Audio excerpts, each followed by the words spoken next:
अस्सलाम वालेकुम everyone, my self doctor इकरा। आज हमने डिस्कस करना है NRE 10 अटैम्प्ट्स का नेक्स्ट पास पेपर जो कि है 20 नवंबर 2022 का। So without wasting our time हम स्टार्ट करते हैं। 30-year-old मेल है, पेनलेस फ्रेश रेक्टल ब्लीडिंग हो रही है। अब ये जो पेनलेस और फ्रेश रेक्टल ब्लीड होती है ये मोस्ट लाइकली सजेस्टिव होती है हेमरॉइड्स की। ठीक है, प्रोक्टोस्कोपी ने शो कर दिया कि सेकंड डिग्री हेमरॉइड है। अगर तो हेमरॉइड एसिम्प्टोमेटिक हो यानी कि ब्लीडिंग शीडिंग ना कर रहा हो तो फिर मोस्टली हम इसको स्टेज 1-2 पे ट्रीट नहीं भी करते। सेकंड डिग्री है 3 और 11 ओक्लोक पोजीशन पे बेस्ट मैनेजमेंट क्या होगी? हेमरॉइडेक्टमी हम करते हैं ग्रेड डिग्री 3 और 4 पे। इंजेक्शन स्क्लेरोथेरेपी इतनी सक्सेसफुल नहीं है। Yes we will go for band ligation क्योंकि मोस्ट इफेक्टिव वे समझा जाता है। एक इन्फेंट रोल ओवर हो सकता है, हाथ चीज़ें एक हाथ से दूसरे हाथ में ट्रांसफ़र करता है, पबल्स और अपने पाँव से खेलता है। सो मोस्ट लाइकली ये जो बच्चा रोल ओवर हो सकता है और चीज़ें हाथ से ट्रांसफ़र करता है ये 6 मंथ्स में होता है। ठीक है, 3 मंथ्स में वो नेक होल्डिंग स्टार्ट करता है, 6 मंथ्स में ये सब करता है, 9 मंथ में खड़ा होता है और 12 मंथ्स में तो वॉक करना स्टार्ट करता है। एक इन्फेंट जो कि स्मॉल स्टैंड्स विद सपोर्ट, तो ये 9 महीने में खड़ा होने की कोशिश करता है। Poke small sweets with the index finger, bubbles and से बाबा डाडा and bites a biscuit most likely. So most likely ये 9 मंथ्स है, 12 मंथ्स पे वो वॉक करना स्टार्ट करता है मोस्ट लाइकली। एक बच्चा है, उसका ब्लड ग्रुप ए है, मदर का ब्लड ग्रुप ओ है, क्या इनकम्पैटिबिलिटी हो सकती है? सो मदर जो है वो ओ है और बच्चा अगर ए है तो क्या हो सकता है कि ABO इनकम्पैटिबिलिटी हो सकती है। आरश तब होती है जब पॉजिटिविटी और नेगेटिविटी का डिफरेंस हो। एक्यूट अपेंडिसाइटिस मोस्ट कॉमनली किसके साथ एसोसिएटेड है? क्योंकि एक्यूट जो है वो एक्यूट रिएक्शन होता है, सो दे वोंट बी लिम्फोसाइटोसिस, क्योंकि लिम्फोसाइटोसिस तो क्रॉनिक इन्फेक्शंस में होती है। इयोजिनोफीलिया और बेजोफिल्स ये पैरासिटिक और एलर्जिक रिएक्शंस में हाई होते हैं। न्यूट्रोफिलिक ल्यूकोसाइटोसिस यस हो सकते हैं। एक 35-year-old वुमेन है, उसको एपिगैस्ट्रिक पेन है, पेन जो है साथ में नोजिया वॉमिटिंग है और बहुत सारे कैलकुलस कोलिसिस्टाइटिस है, यानी उसका जो गॉल ब्लैडर है वहाँ पे स्टोन्स हैं। क्या करें? IV एंटीबायोटिक दें, फ्री फैट डाइट दें, लैप कॉली कर दें? यस, ERCP तब करना है जब आपका जो स्टोन है वो बाइल डक्ट में होगा। सो इसकी हम क्या करेंगे? लैप कॉली करेंगे। 6 साल के बच्चे को ruling of saliva, severe strider, febrile, sick looking है, एक्सरे के ऊपर एक्सटेंशन है, नेक एक्सटेंशन और एक थंब साइन जो है वो हमारे पास आ रहा है। Most likely diagnosis, so this is very important. ये जो थंब साइन, स्ट्राइडर और रूलिंग होती है ये एपिग्लोटाइटिस में होता है और इसमें ख़तरा होता है कि लेरेंजियल एडिमा होगा, एयरवे ऑब्स्ट्रक्शन हो जाएगी। इमीडिएटली हम एनेस्थेसिस को बुलाते हैं और बच्चे को इंट्यूबेट कराते हैं। सो आपसे ये भी पूछा जा सकता है क्योंकि फॉरेन बॉडी नहीं है, क्रूप नहीं है, अपर रेस्पिरेटरी ट्रैक इन्फेक्शन इतना सवेयर नहीं होता और डिप्थीरिया पे एक मेम्ब्रेन होती है बैक ऑफ द माउथ में। एक एल्डरली मेल है, उसको सडन पेन, रेडनेस और स्वेलिंग हो रही है राइट बिग टो में। Eating a heavy festive meal, वो फिब्राइल है, CRP पॉजिटिव है, कल्चर नेगेटिव है, साइनोवियल फ्लूइड में नेगेटिवली बायरफ्रिंजेंट क्रिस्टल्स हैं, तो big toe and negative crystals हैं। सो दिस इज़ गाउट और ये ज़्यादातर मील के बाद जो है वो प्रेसिपिटेट हो सकता है। This is not a rheumatoid, not chronic, not pseudo gout, not septic, क्योंकि सेप्टिक में साथ में फीवर होता है और कल्चर भी पॉजिटिव होते हैं। So this is acute gout. Actually हम इसको ट्रीट करने के लिए एनसेड देंगे और लॉन्ग टर्म में हम इसको हेलोप्यूरिनॉल देंगे जो ज़ैंथीन ऑक्सीडेज को इनहिबिट करके यूरिक एसिड की प्रोडक्शन को कम करेगा। कौन सी लेबॉर्ट्री फाइंडिंग्स सजेस्टिव होती हैं? हेपेटाइटिस ए में ALP रेस्ड होगा नहीं, ALP तब रेस्ड होता है जब बाइल डक्ट्स का कोई प्रॉब्लम होता है। Hepatitis A and B serology क्या, ये भी इन्होंने सही से नहीं बताया। रेस्ड बिलिरुबिन और ALT यस, जब भी आपका लिवर एक्यूटली इन्फेक्ट होगा तो वायरल इन्फेक्शंस में वैसे भी ALT काफ़ी ज़्यादा रेस्ड होता है एज़ कम्पेयर टू AST और बिलिरुबिन भी रेस्ड हो सकता है। Within 3 hour of onset of ischaemic stroke drug of choice क्या है? So within almost 4.5 hours अगर आ जाए तो फिर हमने टिश्यू प्लाज्मिनोजन एक्टिवेटर देना होता है और अगर लेट हो जाए फिर हम CT वगैरह करके उसको एस्पिरिन देते हैं। सो टिश्यू प्लाज्मिनोजन एक्टिवेटर देंगे हम, जिसमें अल्टीप्लेस प्रेफरेबल है। 26-year-old वुमेन प्रेजेंट करती है weight loss, fatigue, hypertension, dizziness, hyponatraemia, hyperkalaemia. अब क्या है कि उसकी बॉडी के अंदर पोटाशियम बहुत ज़्यादा है लेकिन सोडियम कम है। सोडियम को यहाँ से एब्जॉर्ब करने के लिए कौन चाहिए होता है? एल्डोस्टेरोन चाहिए होता है, मतलब कि एल्डोस्टेरोन नहीं है। तो जिस बॉडी में एल्डोस्टेरोन ना हो और साथ में उसको ये वेट लॉस भी हो रहा है, फटीग, हाइपरटेंशन, इसीलिए सोडियम अंदर कम, पानी अंदर कम, so and obviously metabolic acidosis. So जब आपकी बॉडी में एल्डोस्टेरोन और कॉर्टिसोल की डेफिशिएंसी हो तो उसको क्या कहते हैं? एडिसन डिजीज़ कहते हैं। Is this hyperthyroidism, malignancy? No. Addison, yes. None of above, no. कौन सी histological finding alcoholic liver disease में होती है? फाइब्रोसिस लेटर ऑन हो सकती है, apoptosis, necrosis, Mallory body cytoplasmic inclusions हैं जो इनिशियली अल्कोहलिक लिवर डिजीज़ में होती हैं। 25 ईयर ओल्ड है, लॉन्ग स्टैंडिंग कॉन्स्टिपेशन है, सवेयर शार्प पेन हो रहा था ड्यूरिंग डिफिकेशन, ब्राइट ब्लड था स्टूल में, रेक्टल एग्जामिनेशन पेनफुल थी। तो rectal examination painful, streaks of blood, sharp pain, this is fissure. Haematoma, haemorrhoid, proctalgia fugax होता है, वैसे ही एनल एरिया में पेन होता है, कोई भी ऑर्गेनिक कॉज या लीजन नहीं होती, एब्सेस भी ये नहीं है, so obviously this is fissure. After induction of general anaesthesia एक पेशेंट को सवेयर एनाफाइलेक्सिस हो रहा है with shortness of breath and hypertension, what is the initial drug of choice? So anaphylaxis reaction में हमें पता है कि इमीडिएटली IM एड्रीनालीन देनी होती है। अगर IM ऑप्शन नहीं है फिर you can go for IV as well. IV corticosteroid, diphenhydramine, aminophylline, IV epinephrine, yes, but preferable route हमारे पास IM होता है। 55 ईयर ओल्ड पेशेंट है, क्रॉनिक रीनल फेलियर, हीमोग्लोबिन कम है, बेस्ट ट्रीटमेंट हम क्या करें? सो किडनी से एरिथ्रोपोइटिन बनता है और वो बोन मैरो को जाके स्टिमुलेट करता है to produce red blood cells. तो हम एरिथ्रोपोइटिन तो देंगे, जब ये स्टिमुलेट होगा तो बॉडी में आयरन भी होनी चाहिए नए सेल्स बनाने के लिए। सो हम B12 नहीं देंगे, ब्लड भी 6.5 पे देने की ज़रूरत नहीं है अनलेस और अनटिल पेशेंट बहुत ज़्यादा सिम्टोमेटिक ना हो। एरिथ्रोपोइटिन के साथ साथ हम आयरन भी देंगे। 23 ईयर ओल्ड फीमेल को बैक पेन हो रहा है, स्टिफनेस हो रही है अलॉन्ग विद आई इशू। सो ये एनकाइलोजिंग स्पॉन्डिलाइटिस है और उसमें आई के अंदर क्या होता रहता है? सेक्युलराइटिस होता रहता है। Her sister has a similar condition. What is the most probable diagnosis? Most probable diagnosis osteoarthritis, myofascial pen, Piaget's नहीं है, PID नहीं है, एनकाइलोजिंग स्पॉन्डिलाइटिस है।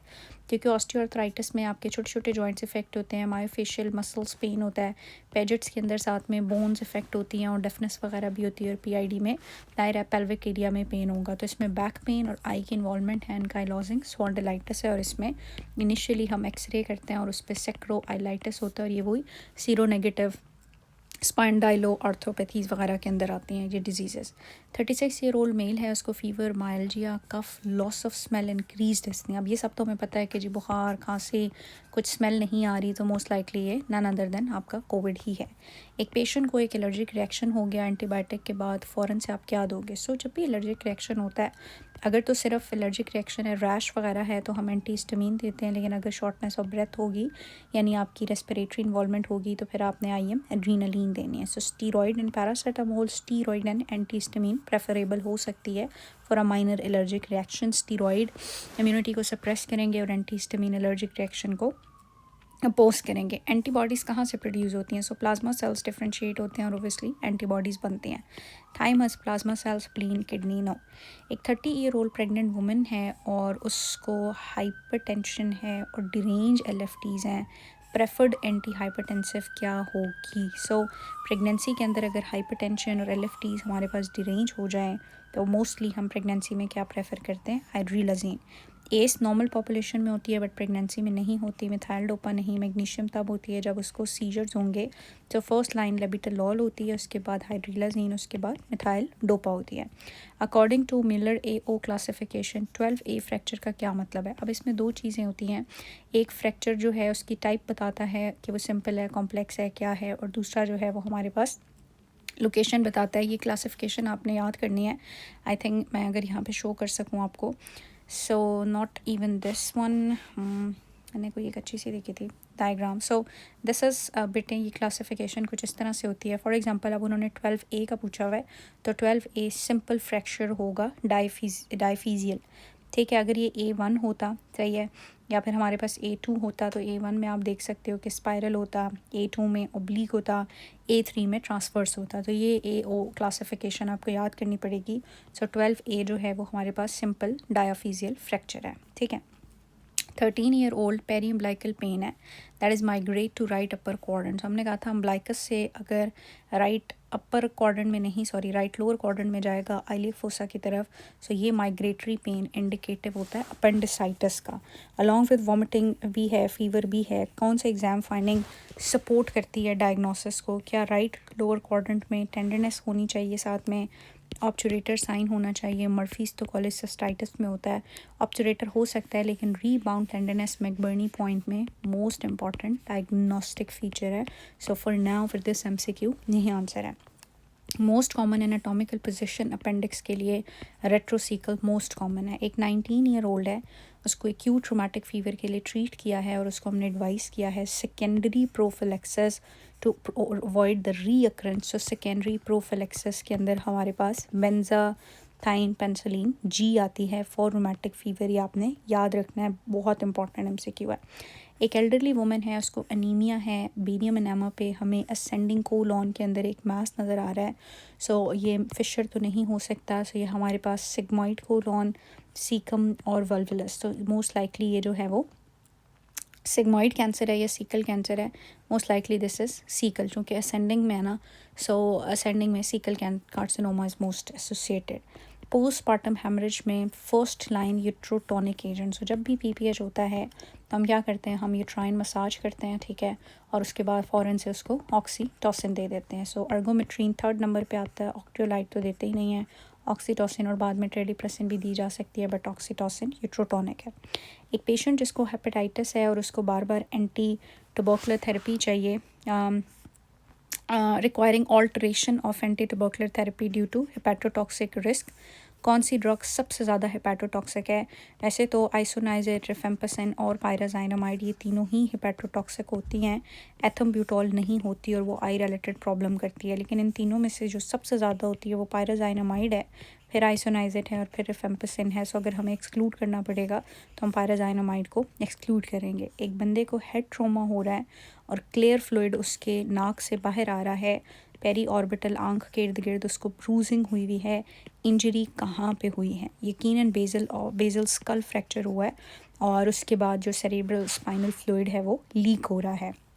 Before initiating anti malarial drugs, अब क्वेश्चन किसी तरह से भी ट्विस्टेड हो सकता है। ये क्वेश्चन हमने कल भी किया था कि प्राइमा क्वीन अगर पेशेंट को स्टार्ट कराएं और उसके बाद वो रेड यूरिन के साथ आ रहा हो तो यकीनन बॉडी में हेमोलिसिस स्टार्ट हुई है और इसकी रीज़न G6PD की डेफिशिएंसी है।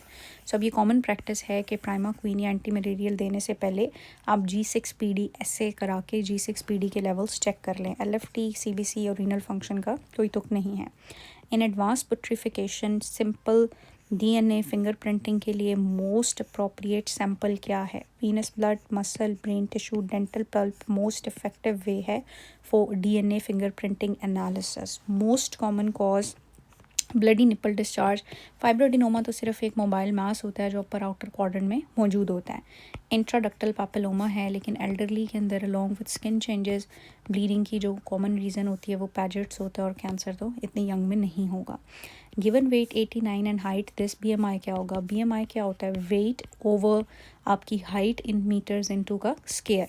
सो वेट 89 है और इसकी जो हाइट है वो 172 सेंटीमीटर है। मीटर में ये चेंज होगी तो 1.72 का स्क्वायर आ जाएगा। सो this is likely 89 divided by 1.72 का स्क्वायर 30.1। पेपर में आपके पास कैलकुलेटर होता है। Commonest site for bone marrow aspiration adults में जो पोस्टीरियर आइलियक फोसा है वो मोस्ट कॉमन साइट है जो एस्पिरेशन और इवन बायोप्सी के लिए यूज़ होता है। 10 साल का बच्चा है, उसको ब्रीफ एपिसोडिक सीजर्स हो रहे हैं from which he recover quickly. बच्चों के अंदर बहुत क्विकली रिकवर करता है और जो सीजर कॉमन होता है वो एब्सेंट सीजर ही होता है। So this is generalise absent seizure. एक पेशेंट है जिसको मेजर बर्न्स थे, उसको हाइपोटेंशन हो रही है, टैकीकार्डिया हो रहा है after the injury. Most likely shock क्यों हो रहा है इसके अंदर? सो बर्न के बाद क्या होता है कि आपकी कैपिलरी की परमेबिलिटी बढ़ती है और फ्लूइड सारा लीक होकर इंट्रावास्कुलर स्पेसेस में चला जाता है एंड देयर इज़ हाइपोवोलीमिया और हाइपोवोलीमिक शॉक हो जाता है। सो हाइपोवोलीमिक शॉक होगा। उसके बाद नेक्स्ट हमारे पास क्या है कि which of the following formula is used for calculating the fluid requirement? So Parkland formula होता है जिसमें हम 4 ml into body weight into area, जो भी total body surface area उसका burn हुआ है वो use करते हैं. So 4 into weight kgs में लेना होता है, 4 into weight into area of burn. So yes, this is fine.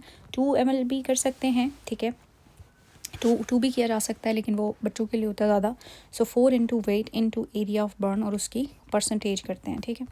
Which tumour spread करता है हिमाटोजीनस स्प्रेड के थ्रू? सो जो स्मॉल सेल कैंसर है लंग्स का वो हिमाटोजीनियसली बहुत जल्दी स्प्रेड करता है बॉडी के डिफरेंट पार्ट्स में. कौन सा इन्फेक्शियस एजेंट सर्वाइकल कैंसर करता है? वी ऑल नो जो आपका HPV है, ह्यूमन पेपिलोमा वायरस, वही सर्वाइकल कैंसर कॉज करता है. सर्वाइकल इंट्रापिथेलियल नियोप्लाज्म हुआ है, ठीक है. सो डेफिनेटली इसके लिए भी कौन रिस्पॉन्सिबल है? HPV की जो मैलिग्नेंट हैं 16-18 वो रिस्पॉन्सिबल हैं. 25 ईयर ओल्ड है, high velocity cervical supine injury है, semi conscious, tachycardia, stridor, ocular trauma and oral bleeding हो रही है. मोस्ट एसेंशियल इमीडिएट स्टेप यही है कि आप क्या करेंगे, स्पाइन का एक्सरे करें, अदर इंजरीज़ देखें, ब्लड टेस्ट करें, बल्कि ABC स्टार्ट होता है और ABC में हमने साथ में सर्वाइकल सुपाइन प्रोटेक्शन भी करनी है. एक पेशेंट जो प्रेजेंट करता है pain and redness after chemical splash into eye, उसकी आँख में कुछ केमिकल चला गया है, तो इसको न्यूट्रलाइज़ करने की बजाय सबसे पहले इसको वाटर के साथ बहुत अच्छे से इरिगेट करना है. पैच करेगा, स्लिट लैम्प करेगा, सोडियम बाइकार्बोनेट से धोएगा या नॉर्मल सेलाइन से धोएगा, तो नॉर्मल सेलाइन से धोना पड़ेगा. एक 7 साल के बच्चा प्रेजेंट कर रहा है, high WBC count and low platelet which is likely diagnosis. So mostly अगर WBC ज़्यादा हैं, प्लेटलेट कम हैं और बार बार उसको इन्फेक्शंस हो रहे हैं और रेड ब्लड सेल्स भी कम हैं, तो मोस्ट लाइकली ये बच्चों के अंदर जो कॉमन होता है वो ALL होता है. So this could be ALL. एक मिडिल एज वुमन है, right upper quadrant pen, fever और जॉन्डिस. अब ये क्या हो गया? असेंडिंग कोलिंजाइटिस. अल्ट्रासाउंड पे गॉल स्टोन भी हैं और साथ में नीचे आपकी जो कॉमन बाइल डक्ट है उसमें भी स्टोन्स पड़े हुए हैं. सो हम क्या करेंगे? हम कॉलिसिस्टेक्टमी भी करेंगे और ERCP भी करेंगे. सो कॉलिसिस्टेक्टमी, कॉलीडुकोड्यूडिनोस्टमी नहीं, कंजर्वेटिव नहीं. CBT स्टोन रिमूव करेंगे विद ERCP फॉलोड बाय कोली. यस, सो ERCP करके ये रिमूव करेंगे और कोली रिमूव करके वो भी वहाँ से भी कर देंगे. 50 ईयर ओल्ड मेल है, उसको बुखार था, राइट अपर क्वाड्रेंट पेन था, अल्ट्रासाउंड पे डायलेटेड CBT थी, stones gall bladder and CBT में थे. सेम आपने ERCP करना है और साथ में फिर कोली भी कर देनी है. 25 ईयर ओल्ड मेल है, प्रेजेंट करता है profuse watery diarrhoea followed by vomiting, hypotensive, tachycardic, stools, rice water stool जो होते हैं वो विब्रो कॉलरा से ही होते हैं. E. coli हमें पता है कि UTI करता है, क्लॉस्ट्रीडियम बोटुलिनम फूड पॉइजनिंग कर सकता है, स्टाफ ओरियस, सेलुलाइटिस, मेस्टाइटिस और डिफरेंट इन्फेक्शन, ऑस्टियोमाइलाइटिस कॉज करता है. और ये जो राइस वाटर स्टूल हैं, राइस वाटरी स्टूल, ये विब्रो कॉलरा से होते हैं. एक 15 साल की लड़की को cramps, dizziness, blur vision, salvation, crest crepitation, ये सारे के सारे कॉलिनर्जिक सिम्टम्स जो हैं वो ज़्यादा हैं. मियोसिस भी हुई है. What was most likely in the bottle? So cholinergic activity बहुत ज़्यादा है, सो मोस्ट लाइकली ऑर्गेनोफॉस्फेट पॉइजनिंग है, इसीलिए कॉलिनर्जिक एक्टिविटी ज़्यादा है और रिवर्स करने के लिए हम एट्रोपिन देंगे. 64 year old, 5 months of diarrhoea, weight loss, 2 episodes of rectal bleeding, most likely. So diarrhoea हो रहा है, इसको वेट लॉस हो रहा है और साथ में रेक्टल ब्लीडिंग भी हो रही है. सो मोस्ट लाइकली हमारे पास ये कोलोन कैंसर ही है. जब भी 60+ या 50+ वेट लॉस और एनीमिया के साथ आता है, सो हम कैंसर सबसे पहले सस्पेक्ट करते हैं. Which of the following is true about close loop intestinal obstruction? Close loop ये होती है कि ऊपर से भी ऑब्स्ट्रक्शन हो गई और नीचे से भी ऑब्स्ट्रक्शन हो गई है, तो ये कहाँ पे हो सकती है? कैन नॉट कॉज परफोरेशन, नहीं कर सकता है. Seen in cancer of hepatic flexure with an incompetent ileocaecal valve, नहीं, क्योंकि हेपेटिक इस साइड पे होगा, ठीक है, और इलियोसिकल वाल्व जो है वो इस तरफ होगी, तो वो क्लोज लूप तो नहीं होगा. Associated with carcinoma of splenic flexure with a competent ileocaecal valve, ये हो सकता है कि स्प्लीनिक फ्लेक्चर जो है वहाँ पे भी ऑब्स्ट्रक्शन हो गई और इलियोसिकल वाल्व भी कॉम्पिटेंट थी, तो ये एक क्लोज लूप ऑब्स्ट्रक्शन क्रिएट हो जाएगी. नॉट कॉज बाय सिग्मॉइड वाल्वुलस, नहीं.